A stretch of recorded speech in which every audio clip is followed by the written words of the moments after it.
aluno. Então, aí tem os cortes axiais, nós temos os planos de corte, que nós passamos no material para vocês também. Vocês vão ter que estudar essa anatomia. Quando nós falamos de anatomia radiológica, eu preciso que vocês entendam uma coisa. Vocês vão pegar estruturas de maior porte e vão se concentrar nas estruturas de maior porte. Então, aqui, ó, células aéreas do mastoide, globo ocular, seio frontal. Então, eu vou utilizar essas imagens que são das estruturas maiores para a avaliação de vocês. Entendido? Tranquilo? Até aí? Eu quero que vocês peguem essa atividade, realizem essa atividade, enviem essa atividade pela sala virtual para mim. E nós vamos fazer aí as devidas correções, e depois dessas correções, nós vamos elaborar algumas questões que serão para as avaliações de vocês. Tá bom? Nós vamos dar continuidade agora à atividade de protocolo de tomografia computadorizada associada à radiologia convencional e à tomografia. Deixa eu só mudar isso aqui. Pronto. Vou dividir novamente a tela com vocês.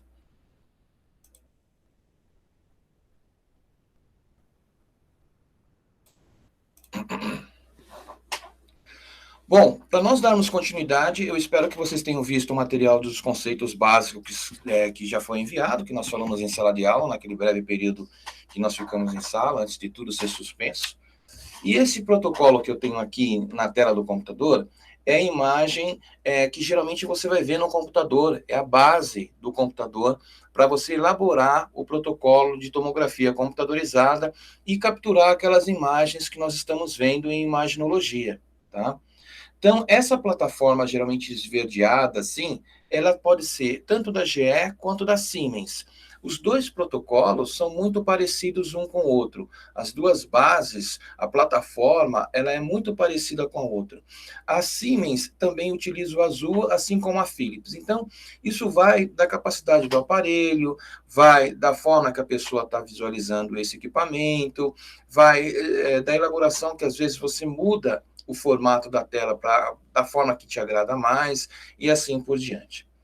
Todo equipamento de tomografia, ele vai solicitar para você alguns pré-conceitos para que ele possa realizar o exame dentro do setor diagnóstico. Então, por exemplo, eu vou fazer o crânio. Para eu fazer o crânio, o aparelho me permite duas funções. Primeiro, eu vou ter que informar a ele se eu vou entrar primeiro com o crânio do paciente ou se eu vou entrar primeiro com os pés do paciente nesse gantry, nesse tomógrafo.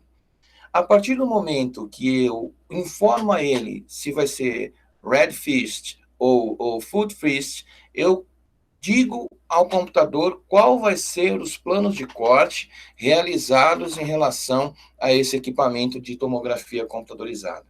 Quais geralmente são as indicações? Indicações para cefaleia, rebaixamento do nível de consciência, convulsão, déficit neurológico, retardo do desenvolvimento, demência, tumor, confusão mental, esquecimento, tremedeira. Os fatores são os mais variáveis que você possa imaginar, tá? Visão turva e assim por diante. Como que eu faço? Eu posiciono o meu paciente primeiramente com a cabeça. Aqui existe um suporte que nós chamamos de conforto de crânio. O paciente vai estar no conforto de crânio e as linhas do laser vão me dar exatamente onde são as marcações do crânio, cujo qual eu tenho que começar e finalizar esse exame. Então, posicionei meu paciente aqui. Isso aqui é uma visão lateral, isso aqui é uma visão posterior do meu paciente, e as linhas têm que estar coincidindo com o eixo sagital e o eixo coronal e transverso desse paciente. Então, tenho aqui um eixo, que é o eixo coronal, eixo axial, e aqui o eixo sagital do posicionamento desse paciente. Bom, após isso, Após eu ter colocado o meu paciente dentro do meu gantry, o computador vai me dar a trajetória dos cortes, onde eu quero iniciar o meu processo diagnóstico e onde eu quero finalizá-lo. Qual vai ser a medida desses cortes para a parte de interesse e quais vão ser as medidas desse corte para a parte que eu não tenho interesse. Então, eu começo aqui. Eu tenho um corte na base do crânio, e esse corte da base do crânio, ele me dá a permissão de eu fazer cortes finos na região de interesse, que no caso aqui seria a minha parte hipofisária, onde fica a minha cela turca ou a região da minha hipófise. Então, aqui onde eu tenho os cortes de interesse, que é a parte mais fina da estrutura, a parte onde as estruturas são menores, o que eu faço? Eu traço os cortes com espessura menor. Para a hipófise, geralmente 1 milímetro. Então, de 1 em 1 milímetro, eu vou puxar esse alinhamento. A parte superior do crânio, onde eu não tenho interesse, onde não tenho afinidade, a não ser que seja trauma, eu faço com cortes maiores. Por quê? Aqui, nessa parte onde os cortes são mais finos, o aparelho vai demorar mais para realizar esse exame. A parte onde os cortes são mais largos, são mais espessos, o aparelho vai fazer o corte mais rápido. Poxa, no que isso implica? Implica que nessa região eu vou ter uma exposição muito maior de radiação, e nessa exposição posterior, eu vou ter menor fator de radiação, também menor tempo de passagem da radiação por essas estruturas. Então, eu posiciono o paciente, e essa primeira imagem que nós visualizamos, nós chamamos de escanograma ou scout, tá? Essa é a primeira imagem que nós temos. Eu faço o planejamento segundo o posicionamento e a necessidade do meu paciente. Aqui, por exemplo, eu tenho uma inclinação do crânio, aqui eu tenho uma outra inclinação deste mesmo crânio. Aqui eu sei que é uma pessoa de menor idade e aqui uma pessoa de maior idade. Aqui, inclusive, ela não tem nem mais os dentes na boca. Tá? Então, eu tiro todos os artefatos possíveis da região do crânio para poder começar a realizar o meu exame. Vou usar 2 tipos de filtro, vou usar um filtro para eu poder ver resolução óssea com mais clareza e outro para ver as partes moles. Essa resolução aqui é para eu visualizar osso. Essa resolução aqui, e essa é para eu visualizar as partes moles. Então, aqui eu vejo o contorno ósseo, né? Vejo aqui todas as estruturas da face, ossos do nariz, da base, aqui começa a aparecer forame, e aqui eu já começo a saturar a parte óssea e começo a visualizar mais as partes moles. Aqui, por exemplo, eu não tenho quase visualização de globo ocular, porque o meu filtro é o filtro Bone, então essa janela me permite visualizar osso. Aqui eu consigo visualizar melhor o globo ocular e o seu contorno, porque eu estou usando uma janela para visualizar partes moles. Eu vou realizar uma seleção dessas imagens. Primeiramente, a imagem do tomógrafo que ele vai gerar vai estar entre 40 e 45 cortes. Ou seja, de um crânio, eu exponho o paciente 40 vezes para capturar essas 40 imagens axiais do seu crânio, entre estrutura de interesse e entre a parte supertentorial, a parte que eu não tenho tanto interesse de visualizar. O que ocorre? Dessas 40 imagens, eu vou separar de 20 a 24 imagens e vou enviar essas imagens para o médico. Dessas imagens que eu enviei para o médico, a seleção sou eu que determino. Como que eu determino? Através do histórico do paciente. Eu vou lá, leio o histórico do paciente, vejo qual a finalidade do exame, qual vai ser a busca, né? por que causa, motivo, razão ou circunstância ele está fazendo o exame tomográfico, se vai ser com meio de contraste ou não, e aí eu seleciono as imagens de interesse. Eu só tenho que tomar um cuidado.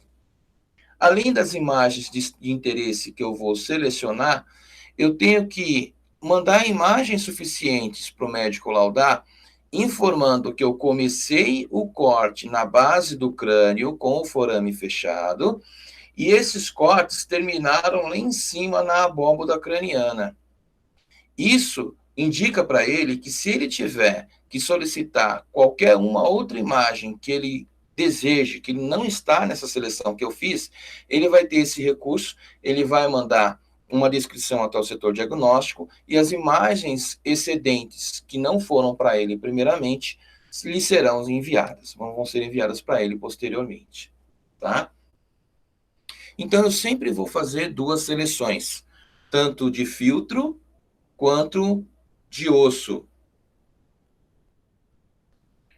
Bom, dentro desse processo, eu vou observar os sulcos, a parte lateral dessas estruturas, porque eu quero ver se dentro delas eu tenho algum tipo de anomalia.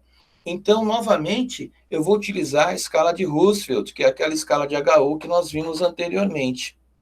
Tá? Então, essa escala de HU vai me mostrar onde eu tenho líquido, onde eu tenho ar, onde eu tenho densidade de gordura e onde eu tenho osso cortical. Tá? Se eu quiser um exame mais detalhado, e aí eu vou ter que solicitar uma ressonância magnética nuclear, porque a ressonância magnética nuclear vai me dar justamente a quantidade de líquido encefálico que esse paciente tem, onde eu tenho mais lipídio e onde eu tenho mais calcificação. E aí, como nós estamos falando de crânio, nós vamos fazer o mesmo protocolo para seios da face.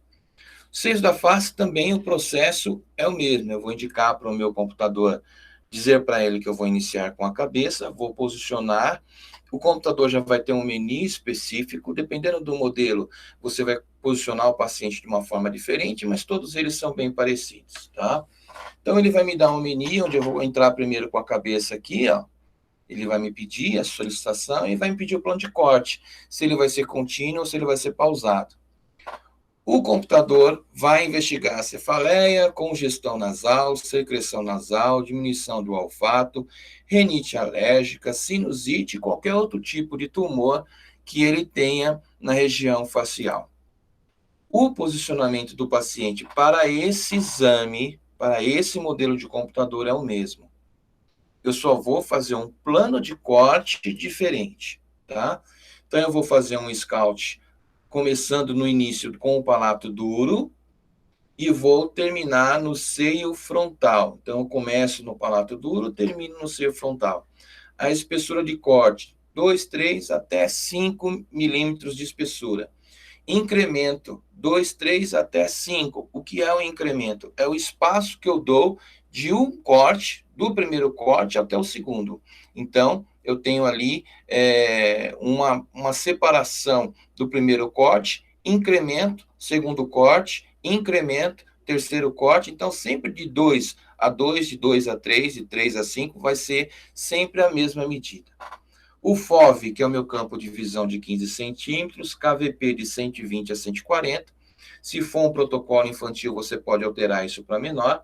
MAS de 130 a 160, tem gente que utiliza 200, 220. Aumenta bastante a quantidade de radiação nesse paciente. Formatação do filtro. Em partes, vou utilizar novamente partes moles e partes ósseas. Olha como é que eu faço o traço. Então, eu faço o traço dessa forma aqui, ó, não preciso pegar a parte posterior do meu paciente. Calculo mais ou menos 1 centímetro abaixo do meato acústico externo em uma cabeça, em um crânio de tamanho padrão. Por quê? Hidrocefalia é outro protocolo. Deformidade genética é outro protocolo. Monstruosidade é outro protocolo. Tá? Então, nós temos que ter em mente essa diferenciação. Bom, seios da face no plano axial. Faço o meu traçado. Novamente, nós temos uma inclinação do meu gantry, então eu tenho que fazer a inclinação. Vou utilizar os dois filtros, como foi na primeira imagem, e vou aplicar a minha radiação para ver parênquima cerebral também. Olha, eu tenho duas imagens aqui. Uma vai estar me mostrando parte óssea, tenho mais contorno. Outra vai estar me mostrando parte mole. Se esse paciente tiver, por exemplo, uma sinusite, todo esse espaço que eu tenho aqui, que está em negro, que está bem preto, ele vai estar acinzentado como se fosse isso aqui, ó, ou como se fosse isso aqui. Então, toda essa parte aqui vai estar comprometida com algum tipo de inflamação, algum tipo de secreção. Ou se eu tiver microcalcificações, se eu tiver um tumor desenvolvendo, geralmente tumor, quando se desenvolve nessa região, provoca anomalia e acaba tendo desgaste ósseo, porque o tumor acaba absorvendo o cálcio naquela região, então a pessoa fica mais fragilizada, então eu consigo visualizar justamente nessas áreas aéreas aqui, se existe algum tipo de tumor ou secreção. Documentação, vou usar os dois filtros para partes moles ou partes ósseas, né? E janelamento. O janelamento aqui é o nível da janela do corte que você está fazendo, é só um ponto de referência matemático que nós utilizamos. O médico, na verdade, não pensa nisso quando pega a imagem. Ele olha, ele quer saber a patologia em relação à normalidade da anatomia. Tá? Vou fazer o quê? Palato mole, palatino, espaço para faríngeo, glândula parótida, todas essas informações vão estar dentro da imagem conforme a necessidade do corte, conforme a necessidade da petição médica. Então, eu vou fazendo cortes e vou observando, né? Observando. Aqui, por exemplo, nós temos vômer, nós temos divide septo, um septo que ainda não está bem retinho, esse septo aqui. As conchas nasais estão aqui, os seios estão bem definidos, né? Tem um pouquinho só de secreção nessa região aqui, não tem muita secreção. Então, nesse caso aqui, uma sinusite já foi descartada, né? Só se ele tiver algum desvio ou alguma anomalia. Até então, o osso vômer está aqui, ó, arco zigomático, e na parte mais superior começa a aparecer já algumas anomalias referentes à própria estrutura do paciente. Tá? Então, isso aqui é um achado, devia estar livre essa área aqui, e ele tem esse gradil aqui que pode provocar dificuldade na respiração ou facilidade dificuldade na respiração. Aqui eu já tenho o mesmo filtro para osso, vejo que a região está livre e começa a aparecer aqui o globo ocular. Esse corte já está lá em cima, aqui na imagem superior você acompanha. Seio frontal, né? E finalizando ali o seio frontal, corte a corte. Então, vamos voltar aqui, ó. O primeiro corte está lá embaixo, abaixo do meu palato duro. Eu vou realizando os cortes, e cada corte que o equipamento faz, a imagem é modificada para o médico poder analisar imagem por imagem. Pessoal, dúvidas até aqui?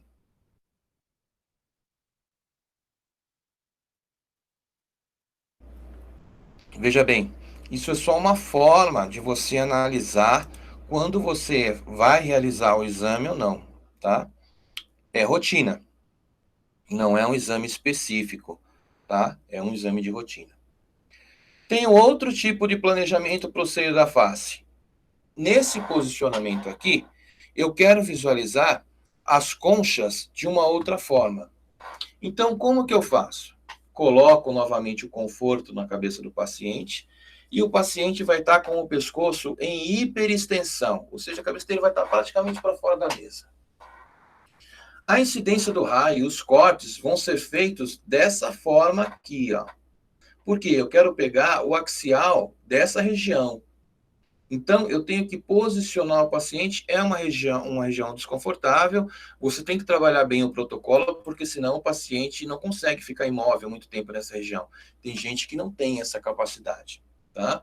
Então, o início, eu vou começar no seio frontal, o término, seio esfenoidal, espessura de corte não vou alterar, 2, 3 ou 5, FOV de 15, KV e MS da mesma forma, e os filtros que eu vou utilizar tanto para a parte mole quanto para a parte óssea. Então, o paciente ele vai estar com o crânio em extensão, porque eu quero visualizar aqui, ó, dessa forma, os cortes do seio, no plano coronal. Olha como vai aparecer. Ele vai aparecer como se fosse uma borboleta, um morcego. Aí eu consigo ver as conchas inferiores, médias e superiores, juntamente com o seio frontal desse paciente, tá? Então, nós começamos aqui, ó, novamente, aqui nós temos o corte anterior, e aí nós vamos subindo esse corte, penetrando dentro do crânio do paciente, ó. Os ossos nasais, começo a pegar aqui as conchas inferiores, tem alguma obstrução já aqui, ó. Conchas novamente, pego parte do globo ocular aqui e já estou indo lá para a parte interna do paciente. Um pouquinho de restrição aqui, ó. Isso aqui é uma anomalia típica do paciente. E assim o médico vai ver que essa pessoa aqui ela está com uma leve sinusite.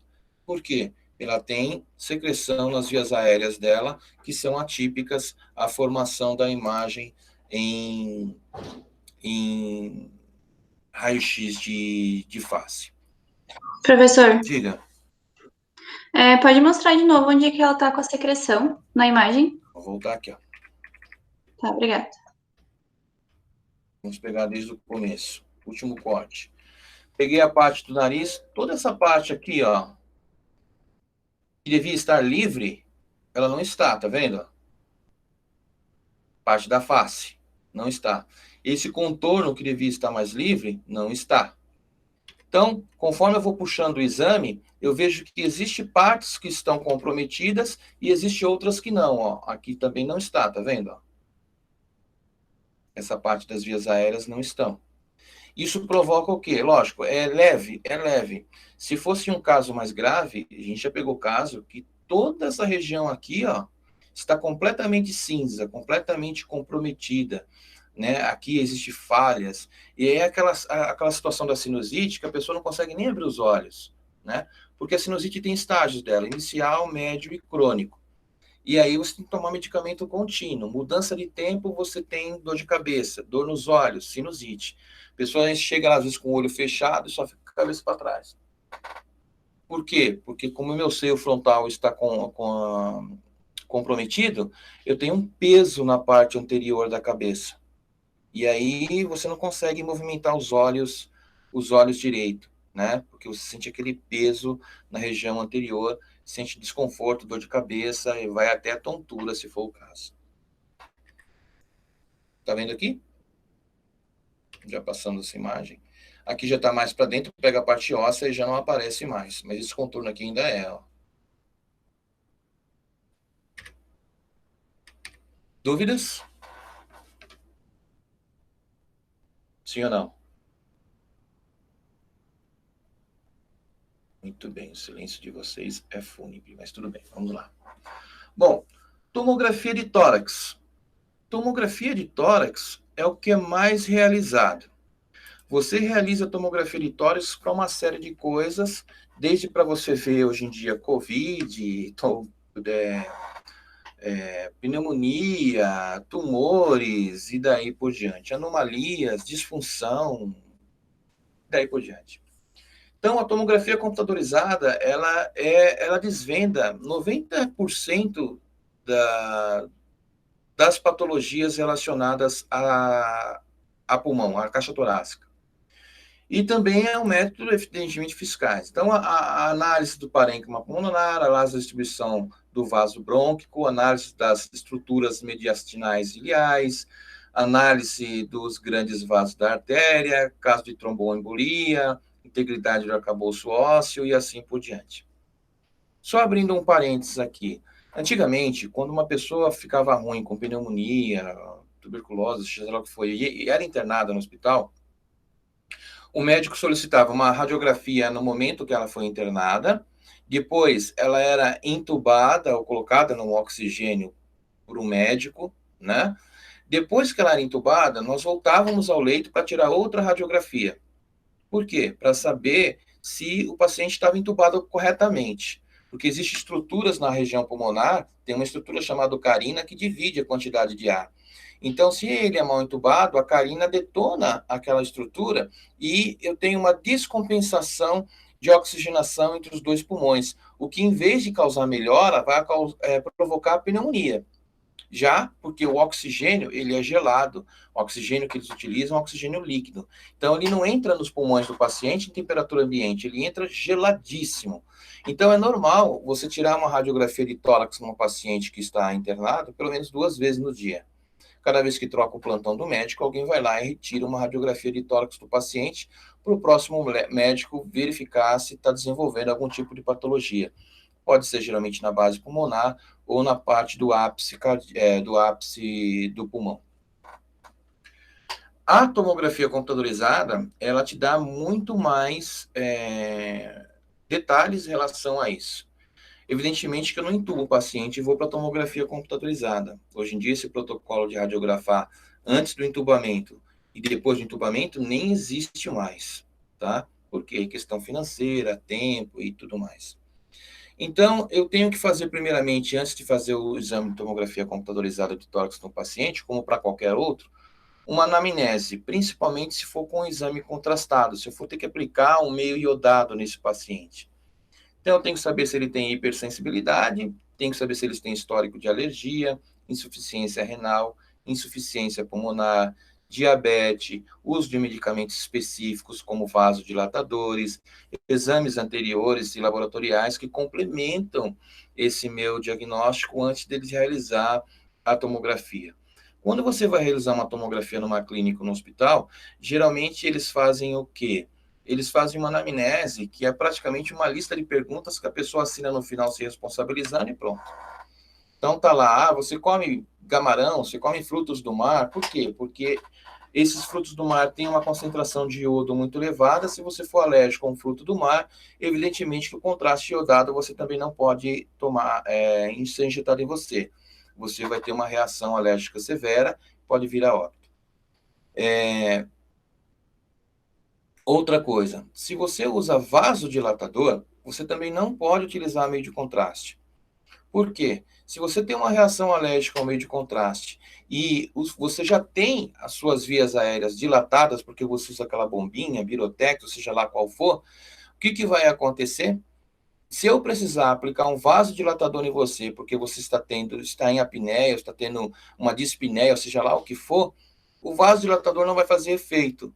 E aí, se não tiver alguém que te entube bem rápido, a pessoa pode ter sequela neural, ou seja, vai faltar oxigênio no cérebro dela e ela vai vegetar em cima daquela mesa. Eu já vi isso acontecer, não sei se comentei em sala com vocês, mas nós já chegamos a perder um paciente realizando uma tomografia de face dentro de um hospital. O paciente teve uma reação alérgica severa, não deu tempo de socorrer e abriu óbito. Morreu na mesa de exame. Tá? Então, insuficiência renal. Insuficiência renal é justamente por causa daquilo. O meio de contraste é pesado, vai forçar os rins e pode causar colapso renal aí. O posicionamento, o paciente vai estar em primeiro com os pés dessa vez, tá? Existe hospitais que fazem ao contrário? Existe, mas o protocolo é que pelo menos entre primeiro os pés desse meu paciente.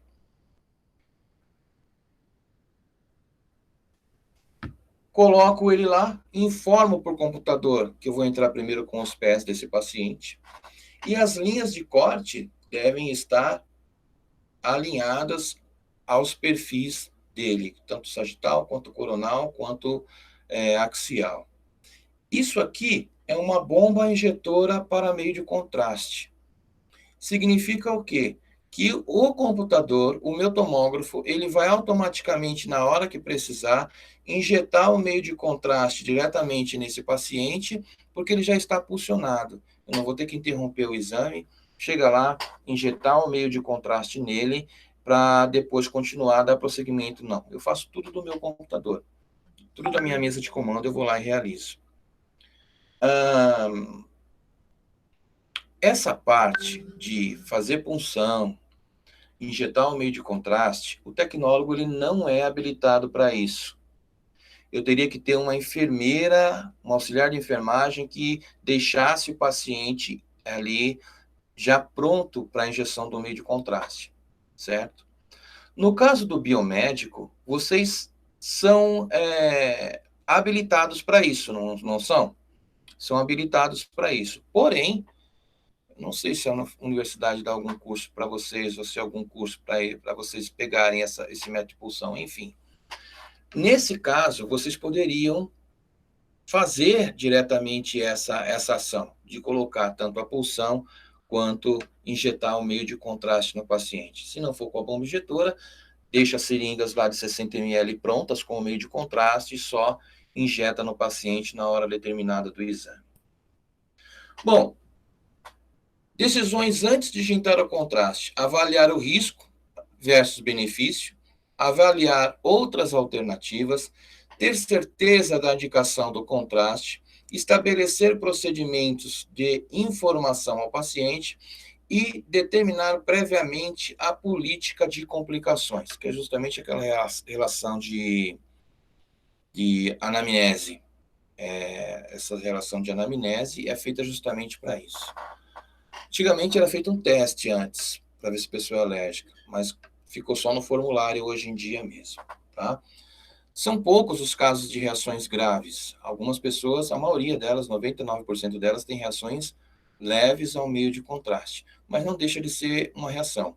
Agora, nefrotoxicidade, todas elas vão desenvolver, seja pequena ou seja grande. Por quê? Porque é uma característica do meio de contraste. Aplicou o meio de contraste na pessoa, pequeno ou grande, vai causar nefrotoxicidade. Triste é, muitas vezes, você fazer infantil, né, pediátrico, uma parte pediátrica, quando você tem que aplicar meio de contraste, é sempre mais delicado. Tem que ter lá um anestesista junto, tem que estar lá o pediatra junto para realizar o exame. Então, geralmente, no hospital ou na clínica, é determinado um único dia da semana para fazer todos os fatores pediátricos daquela semana. Então, vamos supor, na quarta-feira só tem pediatria. Por quê? Porque daí os médicos vão estar lá disponíveis, caso precise aconteça alguma coisa, os médicos tomam as providências devidas. Professor, a pessoa teve reação ao meio de contraste. Ela vai ficar no soro e na observação pelo menos 1 hora. Vai lá, coloca 1 litro de soro nela e deixa ela em observação durante 1 hora. Eu tenho que diluir a concentração de meio de contraste dentro do organismo dela. E vai se hidratar, tomar água, tomar suco, ela tem que se hidratar bastante para eliminar o mais rápido possível o meio de contraste que está no organismo dela, caso ela tenha algum tipo de reação. Reação, geralmente, são reações leves, né? Bom, então está aqui minha bomba injetora, o meio de contraste é colocado nela, eu calculo conforme o peso do paciente. Então, o paciente tem 90 quilos, eu vou colocar 1,5 ml por quilo de meio de contraste para esse paciente. Se é pediátrico, é 1 ml por quilo. Ah, professor, mas eu tenho um bebê, o bebê tem 2 quilos, é 1 ml que você vai usar. Tá? Então, é sempre essa característica. Tem menos de 3 quilos, é 1 ml. Aplica 1 ml. Se é adulto, tem 90 quilos, é 1,5 ml por quilo. Então, a quantidade de meio de contraste que é injetado é considerável. Tem que se pensar bem se não existe uma outra forma diagnóstica. Avaliação do tórax, rotina. Tórax em alta resolução, estudos de vaso, estudo de tromboembolia pulmonar, que é o TEP, e exames cardíacos. Quando eu faço os meus filtros, eu sempre vou usar os filtros padrões. Filtro para pulmão, filtro para ver os arredores, que também é para osso. Então, eu coloco um filtro aqui e o filtro vai demonstrar num corte axial aqui, ó, quais são, com o contraste, os pormenores do pulmão. Janelamento, tenho aqui, então fase sem contraste, janela com mediastino, parte mole, e fase pós-contraste, janela para mediastino, partes moles, janela para parênquima pulmonar e janela para osso, que é o bone. Tá? Vou usar todas as janelas. Alguns serviços adotam o exame de rotina de tórax em fase única, diretamente com o contraste. Não faço nenhum tipo de exposição do paciente antes, vou lá, já injeto contraste e já faço tudo. É um risco, porque está na anamnese, por exemplo. Eu vou dar um exemplo para vocês. Eu fui visitar um colega num hospital chamado Hospital Presidente, lá em São Paulo. Agora até mudaram de nome dele porque ele foi vendido, mas na época era o Hospital Presidente. E ele estava no setor diagnóstico, ele estava fazendo tomografia, mas era menino novo, tinha acabado de começar na tomografia. E eu só observando, porque eu não interrompo, não vou me intrometer no serviço dele. E aí ele fazendo a tomografia, fez toda a anamnese do paciente, e quando ele deitou o paciente na mesa, o paciente começou a tossir. Aí o paciente ficou incomodado, ele tossiu tanto, nós tivemos que esperar ele terminar de tossir, né? E aí o paciente falou, olha, me desculpa, é que eu esqueci minha bombinha. Ou seja, ele usava vasodilatador. Então, com o uso do vasodilatador, quase que o rapaz já tinha aplicado o meio de contraste nele. Não tinha médico naquele dia, né? Porque até então era um exame de rotina, não tinha o pessoal da enfermagem. Quem estava fazendo a punção eram os próprios técnicos. É irregular isso. Legalmente não pode. Mas uma boa parte dos serviços acabam fazendo esse tipo de função. Tá? Então, se ele aplica o meio de contraste e está cheio dessa irregularidade no hospital e acontece alguma coisa com o paciente, dança todo mundo.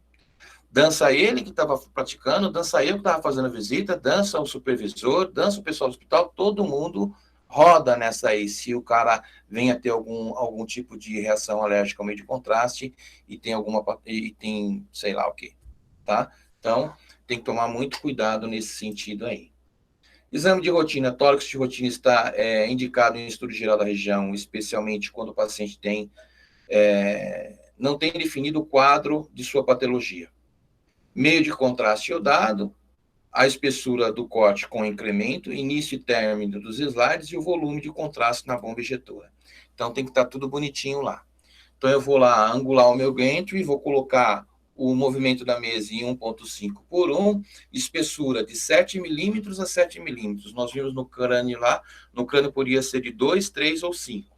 Aqui não, 7 milímetros a 7 milímetros. Vou usar algoritmo para osso e para pulmão. Não tem angulação, 120 kVp, o MA vai ser automático e pronto, começa a fazer as imagens. Os cortes são laterais de lado a lado, pego toda a estrutura, desde que a base pulmonar esteja englobada e o ápice esteja englobado também. Em alguns casos, aparece inclusive o queixo do paciente aqui. Eu tenho que fazer o scout, depois ir lá e acertar o queixo dele, para ele ficar com o queixo um pouco mais estendido e não interferir no exame diagnóstico. Tórax em alta resolução. Patologias são diversas, espessura, vou reduzir a espessura, filtro específico para pulmão. Aumentei os cortes, porque ele vai fazer um corte geral e depois eu vou fazer a reconstrução dessa imagem, tá? Posso colocar o paciente de bruços também, não tem problema nenhum. Depende das condições do paciente. Geralmente, esse posicionamento é utilizado para paciente que está um pouco mais confuso e para sexo masculino. Sexo feminino, não. Tem que ser em decúbito dorsal. Tá? E eu vou estudar os vasos. Separo só a região de interesse e vou visualizar a tromboembolia pulmonar, vou visualizar vasos da base e assim por diante. Pessoas, nós vamos ficar aqui em tomografia, eu vou mandar depois um material de imaginologia relacionado à anatomia do tórax para vocês, tá? Da mesma forma que eu mandei essa de crânio. Eu vou mandar os slides prontinhos para vocês com a parte anatômica e depois a atividade para vocês completarem, certo? Não vamos passar disso hoje, porque antes de nós termos o resultado daquelas primeiras imagens que eu mandei para vocês fazerem, que na próxima aula eu preciso que vocês já tenham me enviado novamente aquelas imagens dessa última atividade que eu passei para vocês, tá bom? Dúvidas até aí, pessoas? Professor, se tiver dúvida nas atividades, pode mandar e-mail? Pode mandar e-mail, pode mandar WhatsApp, tá? Eu prefiro, inclusive, que vocês mandem WhatsApp, porque e-mail, vem tanto Qual que é e-mail, o seu número, passa, eu professor? não respondo, tá? Todos têm WhatsApp, qualquer coisa eu passo para vocês, a Janaína também deve ter e assim por diante. Se o senhor puder passar pelo chat ali, a gente já Pelo salva. chat aqui, Uhum. vou mandar já para vocês, ó.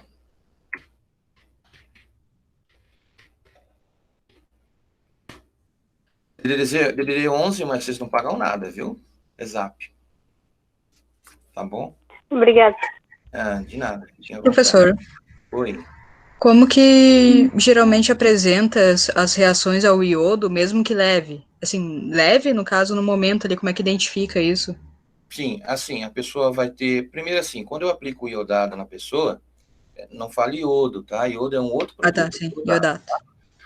Quando eu aplico o iodado na pessoa, primeiro que ela vai ter uma sensação de coceira, de queimadura, e a região onde eu apliquei o meio de contraste, onde ele vai ser iniciado, vai ficar rubra, né? Vai ficar áspera, como se fosse aquilo grosseiro. Depois disso, ela vai ter compressão abdominal e ela vai ter vontade de urinar. Até aí é normal. Até aí são as reações que ele provoca mesmo logo na hora da administração. Por que que é normal? Porque ele vai forçar o processo renal e esse processo renal vai provocar líquido urinário e ele vai ter compressão abdominal, ele vai querer ir ao banheiro. Então o exame tem que ser rápido, tá? Depois disso, a pessoa vai sentir calor no corpo, dispneia e vermelhidão, como se ela tivesse passado ortiga no corpo. O rosto dela vai ficar vermelho, geralmente as bochechas, região do pescoço, cheio de bolinha. Essa é uma reação leve. Ela vai ter que ficar em observação e tomar soro e ser hidratada durante 1 hora no mínimo. Tá? E reações mais graves, a pessoa tem taquicardia, dispneia severa, né? Vermelhidão e pode já ter uma parada respiratória. Casos gravíssimos é tudo isso, mais a parada respiratória seguida de parada cardíaca. Abre óbito. Se não socorrer, abre óbito. Tem que, no mínimo, entubar o paciente, tá? No mínimo, entubar o paciente. Vocês não são habilitados para fazer intubação, nada disso, não, né? Só aplicação de agulhas, esse tipo de coisa, né? Isso, acho que intubação não. Não, intubação não. Intubação, se não me engano, é só médico, né? Só CRM que dá para fazer. Eu sei porque eu fui fazer um curso de ultrassonografia, o Conselho de Medicina não permitiu que eu fizesse. Falei, poxa, mas eu sou doutor, tal. Não, só se você tiver CRM. Sem CRM, você não faz. Não permitiram que eu fizesse. Você quer ser o melhor, quer ajudar, mas as pessoas não te deixam. Tá? Não te deixam. Então, pessoal, eu vou dar um exemplo para vocês aqui, mudando de pau para pedra. Essa aula que eu dou para vocês de imaginologia, o meu conselho não permite que eu dê. Sabiam disso? Sou proibido de ensinar biomédico, através da lei do meu conselho. O que é um absurdo, né? Mas, pela lei do conselho, eu sou proibido de dar aula para biomédico. Então, pessoal, são essas algumas das reações, tá? O ideal é que para todo o procedimento você siga à risca o protocolo e também esteja aberto para suas variações, porque nenhum protocolo ele pode ser engessado, não pode ser, é isso aqui e acabou, não, né? De repente o médico solicita um exame que não é possível realizar naquele paciente. Então, você no setor diagnóstico, às vezes você tem essa funcionalidade de pegar esse paciente e mudar um pouquinho o protocolo dele. Por exemplo, às vezes chega exame para a gente fazer a tomografia de contraste.